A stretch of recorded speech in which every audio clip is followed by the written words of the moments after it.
Yo, it's Zero, and this is What If Goku was turned into an android part 2.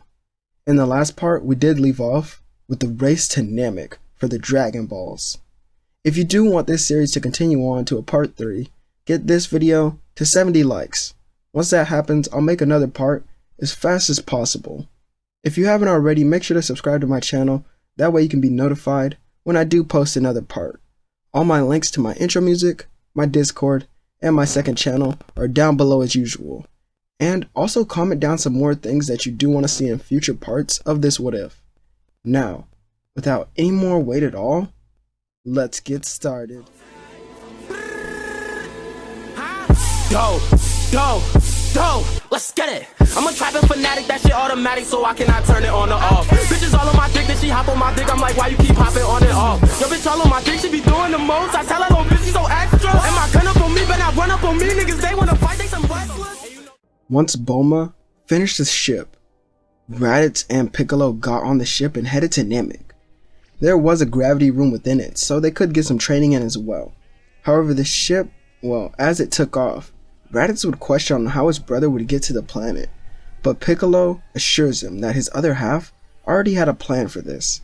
This is where we focus on someone who we didn't get much from in the first part of this series. Son Gohan, the son of Goku, was focused on his training more than his studies.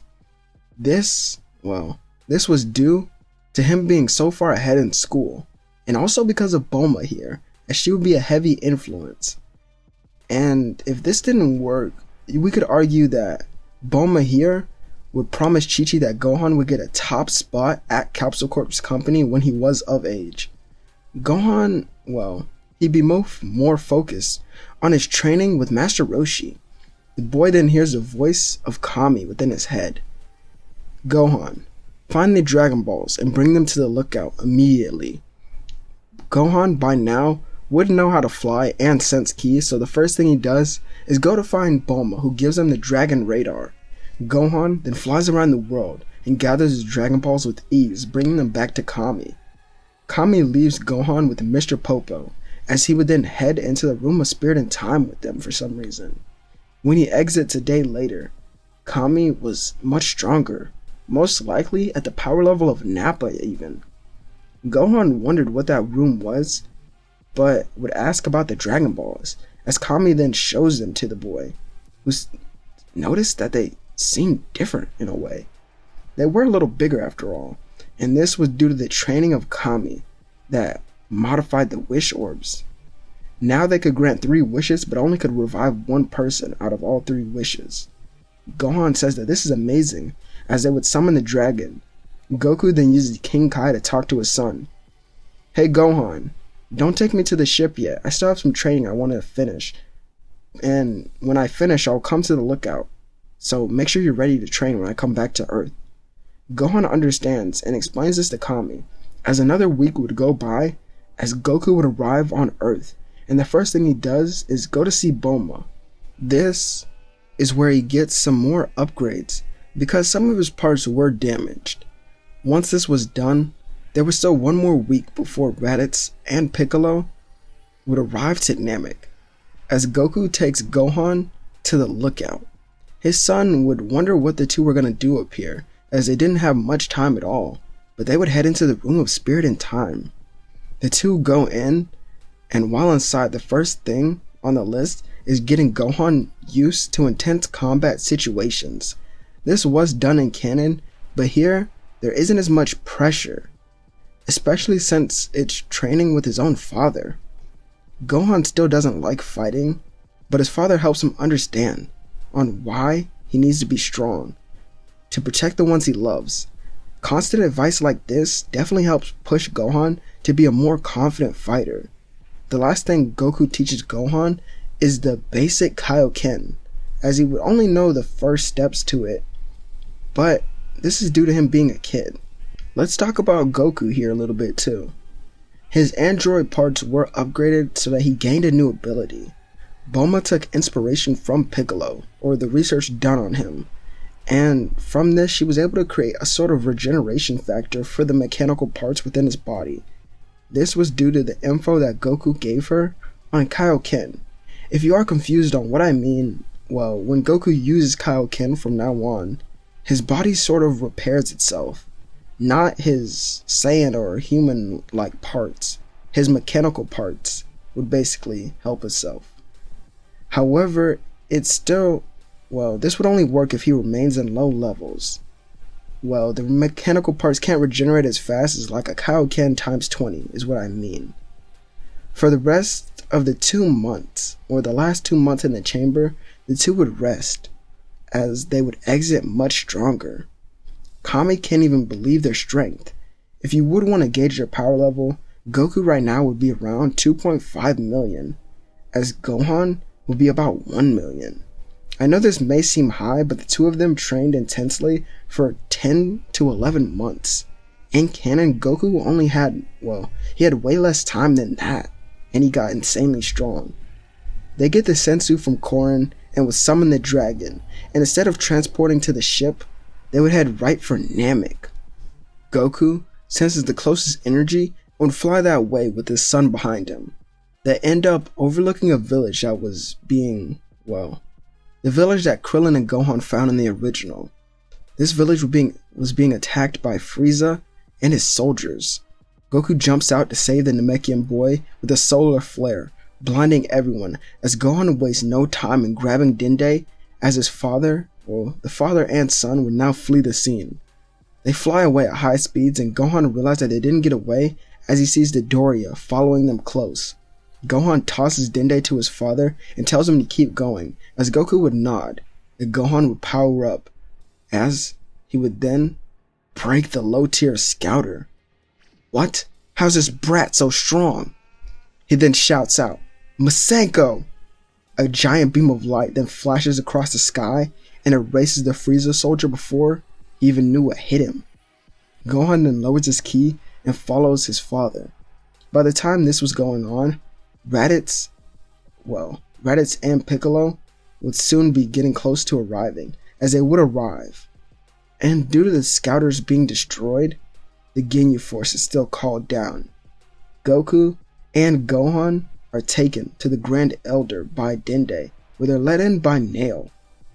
The Grand Elder decides to unlock some of their latent potential. And I looked up the multiplier, as it does say 1.8, but just in case this is wrong, we can lowball it here and say it's about 1.6. This would bring Gohan to a power level of 1.6 million and Goku to about 4 million, which is pretty insane for the beginning of the Frieza saga. Instantly, Piccolo and Raditz head out that way to meet up with this power level who they know is Goku. As they would then intercepted, well, they would see the Ginyu Force begin to fall from the skies as they were intercepted by Vegeta. Vegeta then takes them to the Ginyu Force where this battle would also begin. And since this is the same Vegeta, he would be a little weaker than Raccoon by this point. However, with Piccolo and Raditz here, the Ginyu Force could easily be dealt with. They thought this battle, well, they thought it was over, as they would then go looking for the Dragon Balls. Vegeta and Raditz both then get a chill down their spine. It was Frieza in its first form. Raditz went in instantly as he could sense he was a little stronger, so he tried to get the jump on the Emperor, and he starts to pummel him, along with the help of Vegeta and Piccolo. This led to nothing but the Tyrant going into his third form, overpowering the fighters and fatally wounding them. Gohan and Goku later arrived with Nail, as they had the rest of the Dragon Balls.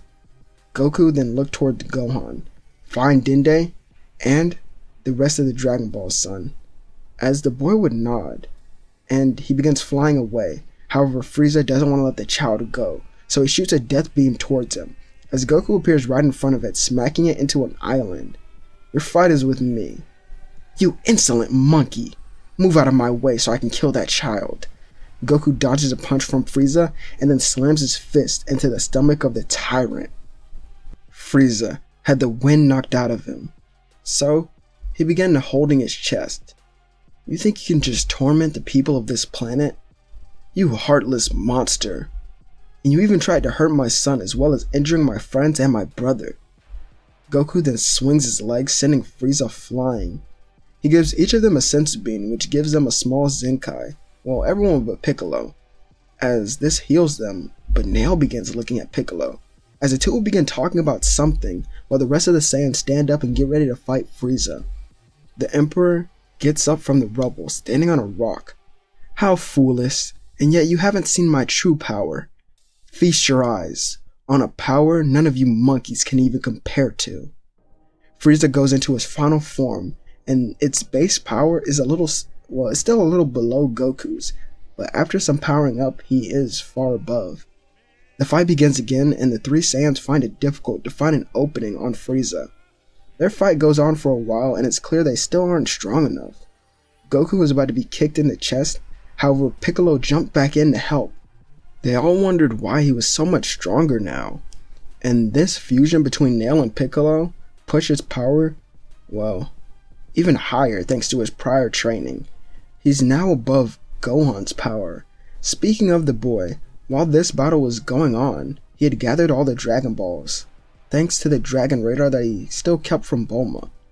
As Dende would then summon the dragon, and he would tell Gohan to tell him the wish so that he could tell the dragon. First, they revive all the Namekian people that were killed, and then they revive Krillin. Before Gohan could think of a good third wish, the orbs would then turn to stone, falling down from the sky, as Grand Elder Guru had passed away due to his old age. This was fine though, as they did accomplish two of their goals, as Gohan would leave Dende in a safe place before heading back to the fight. When he arrived, everyone was on the ground defeated by Frieza, who was very injured. Goku saw his son and yelled for him to get out of there, to find the ship and leave. Frieza saw the boy and then laughed, pointing a finger at him, lifting him up into the air. Gohan would quickly try to retaliate, doing anything he could to lose the grasp that was held on him. He would shoot Ki Blast down at Frieza, who dodged by moving his head and body. And then he powered up into Kaioken, which did release him, but Frieza only increased his power, lifting him higher and higher. Gohan then did a Kamehameha wave, as this would land on Frieza, but since his power was so far below it, it really did no damage. Frieza then began laughing. Out of nowhere, Raditz then pushed Gohan out of the way and was killed by Frieza. His body exploded before their very eyes, as Goku had just seen his brother die. This could have been Gohan, he thought. Why? Why do people have to die like this, he would say while slamming his fist on the ground. Lightning then began to strike on planet Namek, as a storm seemed to be overhead. His limit breakers within his body would start to break, and he stands up as his hair began to flicker different colors. Frieza, he would shout. The white and purple Emperor looked that way. You've killed, and you haven't stopped, and you even tried to kill my son. Oh? Is this monkey mad? Well, maybe I should kill him for real this time. This was it. Goku then exploded in rage as lightning would strike the ground around him. His aura was now truly something amazing, golden, as we would now see the reveal of a Super Saiyan Goku.